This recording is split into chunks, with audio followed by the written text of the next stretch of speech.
Hi viewers, இன்றைக்கி நம்ம கூலி படத்துடைய ரிவ்யூ தான் வந்து பார்க்க போகிறோம். ரஜினிகாந்த் நடிப்பில் லோகேஷ் கனகராஜ் இயக்கத்தில் இன்றைக்கி தியேட்டர்ஸில் ரிலீஸ் ஆகிருக்கக்கூடிய ஒரு மரண மேக்ஸ் ஆக்ஷன் ட்ராமா மூவி தான் வந்து பார்த்திங்கன்னா இந்த கூலி. இந்த படத்தோட ஒரு ஒன்லைன் ஸ்டோரி வந்து என்னென்னு வந்து பார்த்தோன்னா, படத்தோட ஸ்டார்டிங்கில் வந்து பார்த்திங்கன்னா சத்யராஜ் வந்து இறந்து வந்து போகிறாரு. அவரை பார்க்குறக்காண்டி அவரோட ஃப்ரெண்டான ரஜினி வந்து போகிறாரு. அப்படி போகிறப்போ அவரோட டெத்து வந்து பார்த்திங்கன்னா நேச்சர் டெத் வந்து இல்லை, அவர் வந்து கொலை செஞ்சிருக்காங்கன்னு கண்டுபிடிக்கிறாரு. ஸோ யார் வந்து கொண்டாங்க, ஏன் கொண்டாங்க, எதுக்கு கொண்டாங்க, அதை வந்து தேடி வந்து போகிறாரு. கொலை செஞ்சவங்களை கண்டுபிடிச்சாரா இல்லையா, ரிவெஞ்ச் எடுத்தாரா இல்லையா, இதுதான் பார்த்திங்கன்னா இந்த கூலி படத்துடைய ஒரு ஒன்லைன் ஸ்டோரி. அதாவது இந்த படத்துடைய ட்ரெய்லர் வந்தப்போ வந்து பார்த்திங்கன்னா எல்லாருமே என்ன சொல்லிட்டு இருந்தாங்கன்னா, இது வந்து ஒரு டைம் மிஷின் படம், இது வந்து ஒரு சயின்டிஃபிக் படம், இப்படி ஆளாளுக்கு ஒரு கதை வந்து சொல்லிட்டு வந்திருந்தாங்க. படத்தை வந்து மேற்கொண்டு பார்த்தீங்கன்னா ஹைப் வந்தாக்குறாங்க. ஆல்ரெடி இந்த படம் வந்து பயங்கரமான ஹைப்பில் வந்துருந்துச்சு.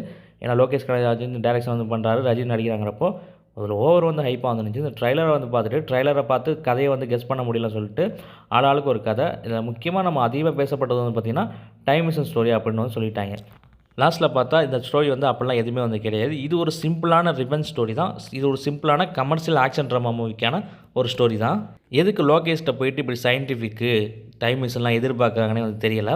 ஏன்னு வந்து கேட்டிங்கன்னா மாஸ்டர்லேயே தெரிஞ்சு போச்சு. ஏன்னா மாஸ்டர் படம் ட்ரெய்லர் ரிலீஸ் ஆனப்போ எல்லோரும் என்ன சொல்லிட்டு இருந்தாங்கன்னா, மாஸ்டர் படம் வந்து ஃபைட் கிளப் மாதிரி இருக்கும், அப்படி இருக்கும், இப்படி இருக்கும்னு சொல்லிட்டு இருந்தாங்க. ஆனால் அந்த படம் பார்க்குறப்ப வந்து பார்த்திங்கன்னா அப்படிலாம் எதுவுமே வந்து கிடையாது. படம் வந்து பார்த்திங்கன்னா ப்ளைனாக வந்து இருக்கும், ஒன்றுமே இருக்காது. சாதாரணமாக ஒரு கதை நடந்துகிட்டு இருக்கும். ஒரு வில்லன், ஒரு ஹீரோக்கு வில்லனுக்கு பிரச்சனை வந்து வருது. கடைசியில் வந்து ஹீரோ வந்து வில்லன் வந்து கொள்கிறான். இப்படி ஒரு டெம்ப்ளேட் கமர்ஷியல் ஸ்டோரி தான் வந்து எடுத்து வச்சிருந்தார் லோகேஷ். அதுக்கப்புறம் வந்து லியோவாக இருக்கட்டும், விக்ரமாக இருக்கட்டும், இந்த 2 படத்துலையும் கூட அவரோட பெஸ்ட்டு ஒர்க் வந்து வரவே வந்து இல்லை. அது இந்த மாநகரம் கைதியோடு வந்து முடிஞ்சு போச்சு. அதுக்கப்புறம் எடுத்த எந்த ஒரு படமே வந்து பார்த்திங்கன்னா ஒரு நல்ல படம் வந்து எடுக்கவே வந்து இல்லை. எல்லாமே வந்து பார்த்திங்கன்னா ஒரு ஆவரேஜான படம் தான்.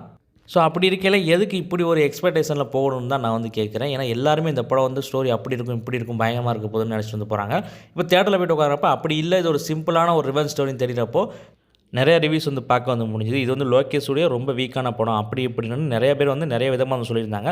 அதுக்கெல்லாம் காரணம் வந்து பார்த்திங்கன்னா இந்த ஹைப்பு தான். ரொம்ப ஹைப்பில் வந்து லோகேஷ் கனகராஜ் படத்துக்கு வந்து போயிட்டு ஏமாந்துட்டு வந்து வரீங்க. இது ஏமாறக்கான அவசியமே வந்து இல்லை. மாஸ்டர் படத்துலேருந்து நீங்கள் பார்க்குறீங்க, அவர் புதுசாக எதுவுமே வந்து பண்ணலை. பெரிய ஹீரோ வச்சு பெரிய ஹீரோ படத்தில் என்னெல்லாம் இருக்குமோ அதெல்லாம் வச்சு ஒரு டெம்ப்ளேட் ஒரு கமர்ஷியல் ட்ராமாவை தான் வந்து பார்த்திங்கன்னா எடுத்துகிட்டு வந்திருக்காரு. ஸோ இந்த கூலி படம் வந்து பார்த்திங்கன்னா அதே மாதிரி தான் ஒரு சிம்பிளான ஒரு ரிவெஞ்ச் ஸ்டோரி தான். இதில் வந்து பார்த்திங்கன்னா ஸ்க்ரீன் ப்ளே வந்து கொஞ்சம் டிஃப்ரெண்ட்டாக வந்து பண்ணி வந்து காமிச்சு வந்துருக்காரு. எனக்கு வந்து பார்த்திங்கன்னா இந்த படம் வந்து பிடிச்சிருந்துச்சு. ரீசெண்ட் டைமில் வந்து லோகேஷ் கனகராஜுடைய படங்களில் இந்த கூலி தான் வந்து பார்த்திங்கன்னா ஒரு நல்ல படம் நான் வந்து சொல்லுவேன். படம் வந்து ஸ்டார்ட் ஆகுது வழக்கம் போல் ஒரு பெரிய ஹீரோ படத்துக்கு மாதிரியான ஒரு இன்ட்ரோ, ஒரு சாங்குன்னு வந்து பார்த்திங்கன்னா போகுது, ஒரு ஓப்பனிங் சாங்குன்னு. அப்படியே ஒரு 15 நிமிஷத்துக்கு வந்து பார்த்திங்கன்னா படம் வந்து ஸ்லோவாக தான் வந்து போகுது. அதுக்கப்புறம் வந்து பார்த்திங்கன்னா படம் வந்து பீக் ஆகுது. அது பார்த்திங்கன்னா இன்ட்ரோல் வரைக்குமே வந்து தொடருது. நிறையா ஐ மூமெண்ட்ஸ் இதுக்கு இடையில் நிறையா ட்விஸ்ட் அண்ட் டர்ன்ஸ் வந்து இருக்குது. நல்ல எங்கேஜிங்காக வந்து போகுது. நல்ல எங்கேஜிங்காக பார்த்திங்கன்னா ஸ்க்ரீன் ப்ளே வந்து பண்ணியிருக்காரு ஃபஸ்ட் ஹாஃபில். ஸோ ஃபஸ்ட் ஹாஃப் வந்து பார்த்திங்கன்னா குட்டாக வந்திருக்கு. செகண்ட் ஹாஃப் வந்து பார்த்திங்கன்னா ஃபாலோட் பை செகண்ட் ஹாஃப் தான் சொல்லணும். செகண்ட் ஹாஃப் வந்து பார்த்திங்கன்னா குட்டாகவே வந்திருக்கு. ஆனால் வந்து பார்த்திங்கன்னா செகண்ட் ஹாஃபில் வந்து லேக் வந்து இருக்குது. நடுவில் வந்து பார்த்திங்கன்னா கொஞ்சம் இடத்துல வந்து பார்த்திங்கன்னா லேக் வந்து ஆகுது. கிட்டத்தட்ட பார்த்திங்கன்னா ஒரு 5 to 10 நிமிஷத்துக்கு வந்து பார்த்திங்கன்னா லேக் வந்து இருக்குது. நிறைய தேவையில்லாத சீன்ஸ் வந்து எடுத்து வச்ச மாதிரி வந்துடுச்சு. அந்த இடத்துல கொஞ்சம் கட்டிங் வந்து போட்டுக்கலாம். ஏன்னா வந்து பார்த்திங்கன்னா படம் வந்து 2 மணி நேரம் 50 நிமிஷம் வந்து ஓடுது. இவ்வளோ ரன் டைம் வந்து தேவையே வந்து இல்லை. அந்த 20 நிமிஷத்தை கட் பண்ணி தூக்கிட்டு 2.30 கொண்டு வந்து தான் இது வந்து இன்னும் வந்து தரமாக வந்து வந்திருக்கும். ஸோ செகண்ட் ஹாஃப் ஆரம்பிக்குது, படம் நல்லா வந்து போகுது. இடையில வந்து பார்த்திங்கன்னா லைட்டாக வந்து லேக் வந்து ஆகுது. அதுக்கப்புறம் பார்த்திங்கன்னா ப்ரீ கிளைமேக்ஸில் வந்து படம் வந்து திருப்பி வந்து பீக் ஆகிடுது. கிளைமேக்ஸ்லாம் வந்து பார்த்திங்கன்னா வெறித்தனமாக வந்து எடுத்திருக்காங்க. படம் ஃபுல்லாகவே பார்த்திங்கன்னா மாஸ் மூமெண்ட்ஸ் தான். ரஜினிகாந்த் வந்து பார்த்திங்கன்னா லோகேஷ் கனகராஜ் வந்து சூப்பராக வந்து காமிச்சிருக்காரு. முக்கியமாக ஸ்டன் சீக்வன்ஸ்லாம் வந்து பார்த்திங்கன்னா தரமாக வந்து பண்ணியிருக்காங்க. ரஜினிகாந்தோடைய ரீசன்ட் ஃபிலிம்ஸில் ஸ்டன் சீக்வன்ஸ் வந்து பயங்கரமாக இருந்தது வந்து பார்த்திங்கன்னா இந்த கூலி படம் தான் வந்து சொல்லணும். படத்தில் வந்து பார்த்திங்கன்னா நிறைய ஆர்டிஸ்ட் வந்து நடிச்சிருக்காங்க. ஆனால் எல்லாருமே பார்த்திங்கன்னா அவரோட பெர்ஃபார்மன்ஸ் வந்து நல்லா வந்து கொடுத்துருக்காங்க. முக்கியமாக நம்ம தலைவர் ரஜினிகாந்த் வந்து பார்த்திங்கன்னா வழக்கம் போல் அவரோட பெர்ஃபார்மன்ஸ் வந்து பார்த்திங்கன்னா எக்ஸலண்ட்டாக வந்து கொடுத்துருக்காரு. அதுக்கப்புறம் வந்து நாகார்ஜுனா இந்த படத்தில் வந்து பார்த்திங்கன்னா அவர் வந்து அண்டகானிஸ்டாக வந்து வராரு. பெர்ஃபார்மன்ஸ் வந்து பின்னிட்டாருன்னு சொல்லணும். அதுக்கப்புறம் முக்கியமாக சொல்லப்படணும்னா சௌபின் வந்து பார்த்திங்கன்னா ஒரு டெரிஃபிக்கான பெர்ஃபார்மன்ஸ் வந்து கொடுத்துருக்காரு. இந்த படத்தில் வந்து பார்த்திங்கன்னா பயங்கரமாக நடிச்சிருக்காரு, பின்னி எடுத்துட்டாரு. அப்புறம் ஸ்ருதி ஹாசன் வந்து ஒரு ரோல் வந்து பண்ணியிருக்காங்க. அவங்களுடைய பெஸ்ட்டு ரோல்னு இந்த ரோல் தான் வந்து சொல்லணும். இந்த படத்தில் தான் பார்த்திங்கன்னா அவங்களுக்கு ஒரு நல்ல கேரக்டர் வந்து அமைஞ்சிருக்கு. அதை வந்து நல்லாவே வந்து பண்ணியிருக்காங்க. அப்புறம் அமீர் கான், உபேந்திரா, சத்யராஜ் இவங்க எல்லாமே பார்த்திங்கன்னா கேமியோ ரோல் தான் வந்து பண்ணியிருக்காங்க. கொஞ்சம் நேரம் தான் வந்து வராங்க. ஆனால் அவங்களோட பெர்ஃபார்மன்ஸ் வந்து பார்த்திங்கன்னா நல்லா வந்து இருந்துச்சு. டெக்னிக்கலாக பார்த்தாலும் இந்த படம் வந்து பார்த்திங்கன்னா ப்ரில்லியண்ட்டாக வந்திருக்கு. நல்ல பொருட்செலவில் வந்து எடுத்திருக்காங்க. சினிமாட்டோகிராஃபி வந்து பார்த்திங்கன்னா எக்ஸலண்ட்டாக வந்து பண்ணியிருக்காங்க.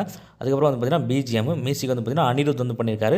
சாங்ஸ்லாம் ஆல்ரெடி எல்லாமே வந்து ஹிட்டு. பேக்ரவுண்ட் ஸ்கோர் வந்து பார்த்திங்கன்னா பயங்கரமாக வந்து பண்ணியிருக்காரு. ஆனால் வந்து பார்த்திங்கன்னா அனிருத்தோடைய பிஜிஎம்மில் அவருடைய பழைய படங்களில் கேட்ட மியூசிக் வந்து அப்படியே வந்து வருது. அந்த சாயல் வந்து இல்லாமல் வந்து இல்லை, நல்லாவே வந்து தெரியுது. இந்த படம் பார்க்குறப்போ நம்ம ஜெயிலர் பார்க்குற ஸ்பீல்லாம் வந்து வந்துச்சு. ஏன்னா ஜெயிலரில் வரக்கூடிய ஒரு சில மியூசிக் கூட வந்து பார்த்திங்கன்னா இங்கே வந்து யூஸ் பண்ணியிருக்காரு. அவருடைய எல்லா படங்களையும் பார்த்திங்கன்னா தனியாக வந்து தெரியுது அவரோட மியூசிக்கு.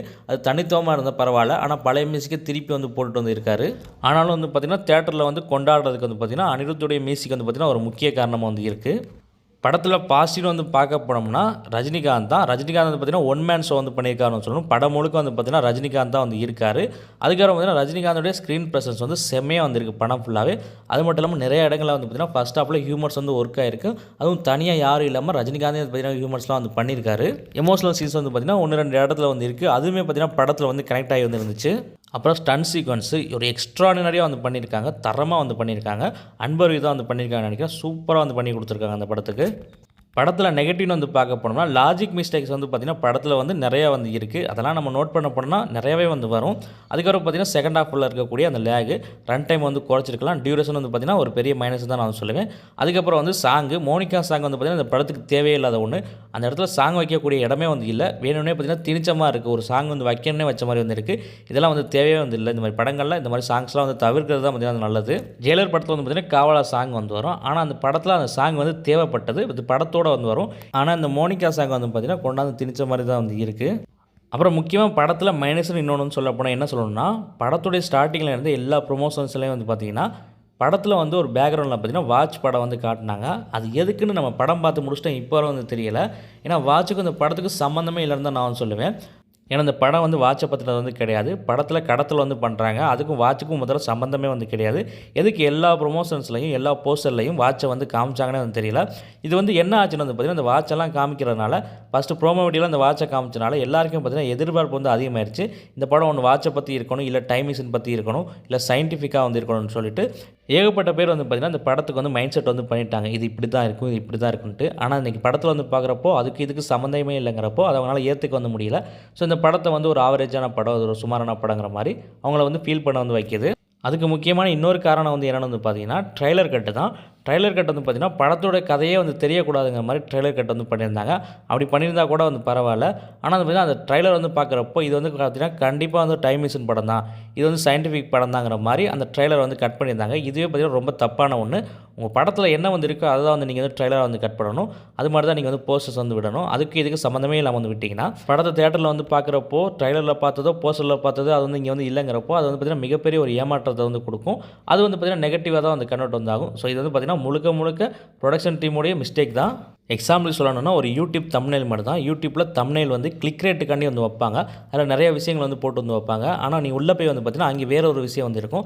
அப்படி இருக்கும் பட்சத்தில் நீங்கள் என்ன பண்ணுவீங்கன்னா உடனே அந்த வீடியோ விட்டு வந்து வெளியே வந்துடுவீங்க. இவன் வந்து நம்மளை ஏமாற்றிருக்கான், தம்ப்நெயிலில் வேறு ஒன்று வச்சிருக்கான், ஆனால் உள்ள வீடியோவோட கண்டென்ட் வந்து பார்த்திங்கன்னா வேறு ஒன்று இருக்குன்னு சொல்லிட்டு வெளில வந்துடுவீங்க. ஸோ அது மாதிரி தான் இந்த படத்துக்குமே ட்ரைலருங்கிறது வந்து பார்த்திங்கன்னா படத்தில் என்ன இருக்கோ அதை காட்டுறதுக்கு தான். ஸோ நீங்கள் ட்ரைலர் கட்டில் தெளிவாக இந்த படம் இப்படி தான் வந்து சொல்லிட்டீங்கன்னா அதுக்கேற்ற மாதிரி மைண்ட் செட்டில் வந்து ஆடியன்ஸ் வந்து வருவாங்க. அப்படி வந்து பார்க்குறப்போ அந்த படம் வந்து கரெக்டாக வந்து அவங்களுக்கு வந்து புரியும், கரெக்டாக போய் வந்து சேரும்.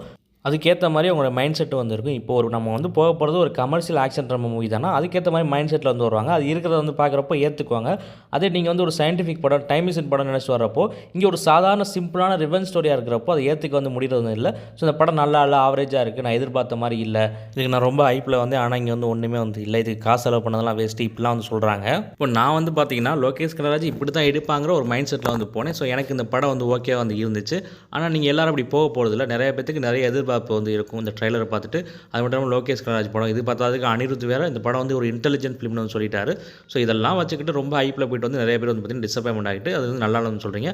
ஆனால் நீங்கள் வந்து ஒரு ரஜினி ஃபேனாக இருந்தீங்கன்னா கண்டிப்பாக அந்த படம் வந்து பிடிக்கும். ஏன்னா உங்களுக்கான மொமெண்ட்ஸ் வந்து இதில் வந்து அவ்வளோ வந்து இருக்குது. ஒரு ஜென்ரல் ஆடியன்ஸுமே பிடிக்கும் வந்து பார்த்தீங்கன்னா இந்த படம் வந்து குறை சொல்கிற மாதிரியோ அப்படிலாம் வந்து எதுவுமே வந்து இல்லை. இந்த படம் லோகேஷோடைய படம். ஸோ வேறு மாதிரி வந்து இருக்கும்னு இதை வந்து ப்ரொஜெக்ட் வந்து பண்ணிட்டாங்க. ஸோ அப்படி இல்லை, அதுதான் வந்து ஒரு விஷயம்.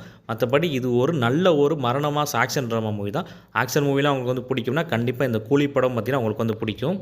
ஏன்னா லோகேஷ் வந்து இந்த படத்தை வந்து அவருடைய வழக்கமான படங்கள் மாதிரி ட்ரை பண்ணாமல் ஜெயிலர் டைப்பில் வந்து பண்ணியிருக்காரு. ஜெயிலர் படம் வந்து எப்படி வந்து இருக்குமோ அதே மாதிரி தான் இந்த படமும் வந்து இருக்கும். அதுக்கு இதுக்கு வந்து பார்த்திங்கன்னா பெருசாக வந்து வித்தியாசமே வந்து இருக்காது. அதுவும் பார்த்திங்கன்னா ஒரு மேக்ஸ் ஆக்ஷன் ட்ராமா மூவி தான்.